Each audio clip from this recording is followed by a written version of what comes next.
The next day opened a new scene at Longbourn. Mr. Collins made his declaration in form. Having resolved to do it without loss of time, as his leave of absence extended only to the following Saturday, and having no feelings of diffidence to make it distressing to himself even at the moment, he set about it in a very orderly manner, with all the observances which he supposed a regular part of the business. On finding Mrs. Bennet, Elizabeth, and one of the younger girls together, soon after breakfast he addressed the mother in these words: "May I hope, madam, for your interest with your fair daughter Elizabeth, when I solicit for the honour of a private audience with her in the course of this morning." Before Elizabeth had time for anything but a blush of surprise, Mrs. Bennet instantly answered, "Oh dear, yes, certainly, I'm sure Lizzie will be very happy. I'm sure she can have no objection. Come, Kitty, I want you upstairs." And gathering her work together, she was hastening away when Elizabeth called out, "Dear ma'am, do not go. I beg you will not go. Mr. Collins must excuse me. He can have nothing to say to me that anybody need not hear. I am going away myself." "No, no, nonsense, Lizzie. I desire you will stay where you are." And upon Elizabeth seeming really, with vexed and embarrassed looks, about to escape, she added, "Lizzie, I insist upon your staying and hearing Mr. Collins." Elizabeth would not oppose such an injunction, and a moment's consideration making her also sensible that it would be wisest to get it over as soon and as quietly as possible, she sat down again, and tried to conceal by incessant employment the feelings which were divided between distress and diversion. Mrs. Bennet and Kitty walked off, and as soon as they were gone, Mr. Collins began, "Believe me, my dear Miss Elizabeth, that your modesty, so far from doing you any disservice, rather adds to your other perfections. You would have been less amiable in my eyes, had there not been this little unwillingness. But allow me to assure you that I have your respected mother's permission for this address. You can hardly doubt the purport of my discourse, however your natural delicacy may lead you to dissemble. My attentions have been too marked to be mistaken. Almost as soon as I entered the house I singled you out as the companion of my future life. But before I am run away with by my feelings on this subject, perhaps it will be advisable for me to state my reasons for marrying, and moreover for coming into Hertfordshire with the design of selecting a wife, as I certainly did. The idea of Mr. Collins, with all his solemn composure, being run away with by his feelings, made Elizabeth so near laughing that she could not use the short pause he allowed in any attempt to stop him farther, and he continued, "My reasons for marrying are, first, that I think it a right thing for every clergyman in easy circumstances, like myself, to set the example of matrimony in his parish. Secondly, that I am convinced it will add very greatly to my happiness. And thirdly, which perhaps I ought to have mentioned earlier, that it is the particular advice and recommendation of the very noble lady whom I have the honour of calling patroness. Twice has she condescended to give me her opinion, unasked too, on this subject. And it was but the very Saturday night before I left Hunsford, between our pools at quadrille, while Mrs. Jenkinson was arranging Miss de Bourgh's footstool, that she said, 'Mr. Collins, you must marry. A clergyman like you must marry. Choose properly, choose a gentlewoman for my sake and for your own. Let her be an active, useful sort of person, not brought up high, but able to make a small income go a good way. This is my advice. Find such a woman as soon as you can, bring her to Hunsford, and I will visit her. Allow me, by the way, to observe, my fair cousin, that I do not reckon the notice and kindness of Lady Catherine de Bourgh as among the least of the advantages in my power to offer. You will find her manners beyond anything I can describe, and your wit and vivacity, I think, must be acceptable to her, especially when tempered with the silence and respect which her rank will inevitably excite. Thus much for my general intention in favour of matrimony. It remains to be told why my views were directed to Longbourn instead of my own neighbourhood, where I assure you there are many amiable young women.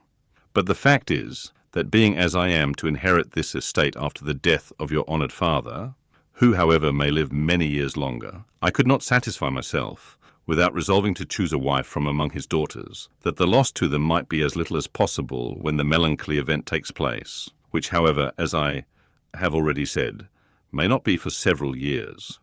This has been my motive, my fair cousin, and I flatter myself it will not sink me in your esteem. And now nothing remains for me but to assure you in the most animated language of the violence of my affection. To fortune, I am perfectly indifferent, and shall make no demand of that nature on your father, since I am well aware that it could not be complied with, and that £1,000 in the 4%, which will not be yours till after your mother's decease, is all that you may ever be entitled to.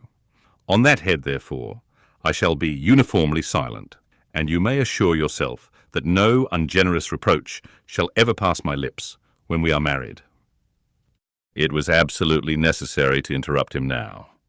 "You are too hasty, sir," she cried. "You forget that I have made no answer. Let me do it without further loss of time. Accept my thanks for the compliment you are paying me. I am very sensible of the honour of your proposals, but it is impossible for me to do otherwise than decline them." "I am not now to learn," replied Mr. Collins, with a formal wave of the hand, "that it is usual with young ladies to reject the addresses of the man whom they secretly mean to accept when he first applies for their favour, and that sometimes the refusal is repeated a second or even a third time. I am, therefore, by no means discouraged by what you have just said, and shall hope to lead you to the altar ere long." "Upon my word, sir," cried Elizabeth, "your hope is rather an extraordinary one after my declaration. I do assure you that I am not one of those young ladies, if such young ladies there are, who are so daring as to risk their happiness on the chance of being asked a second time. I am perfectly serious in my refusal. You could not make me happy, and I am convinced that I am the last woman in the world who would make you so. Nay, were your friend Lady Catherine to know me, I am persuaded she would find me in every respect ill qualified for the situation." "Were it certain that Lady Catherine would think so," said Mr. Collins very gravely, "but I cannot imagine that her ladyship would at all disapprove of you. And you may be certain that when I have the honour of seeing her again, I shall speak in the highest terms of your modesty, economy, and other amiable qualifications. Indeed, Mr. Collins, all praise of me will be unnecessary. You must give me leave to judge for myself, and pay me the compliment of believing what I say. I wish you very happy and very rich, and by refusing your hand, do all in my power to prevent your being otherwise. In making me the offer, you must have satisfied the delicacy of your feelings with regard to my family, and may take possession of Longbourn estate whenever it falls, without any self-reproach. This matter may be considered, therefore, as finally settled." And rising as she thus spoke, she would have quitted the room, had not Mr. Collins thus addressed her. "When I do myself the honour of speaking to you next on the subject, I shall hope to receive a more favourable answer than you have now given me, though I am far from accusing you of cruelty at present, because I know it to be the established custom of your sex to reject a man on the first application, and perhaps you have even now said as much to encourage my suit as would be consistent with the true delicacy of the female character." "Really, Mr. Collins," cried Elizabeth with some warmth, "you puzzle me exceedingly. If what I have hitherto said can appear to you in the form of encouragement, I know not how to express my refusal in such a way as may convince you of its being one. You must give me leave to flatter myself, my dear cousin, that your refusal of my addresses are merely words of course. My reasons for believing it are briefly these. It does not appear to me that my hand is unworthy your acceptance, or that the establishment I can offer would be any other than highly desirable. My situation in life, my connections with the family of de Bourgh, and my relationship to your own, are circumstances highly in my favour, and you should take it into further consideration that, in spite of your manifold attractions, it is by no means certain that another offer of marriage may ever be made you. Your portion is unhappily so small that it will in all likelihood undo the effects of your loveliness and amiable qualifications. As I must therefore conclude that you are not serious in your rejection of me, I shall choose to attribute it to your wish of increasing my love by suspense, according to the usual practice of elegant females. I do assure you, sir, that I have no pretensions whatever to that kind of elegance which consists in tormenting a respectable man. I would rather be paid the compliment of being believed sincere.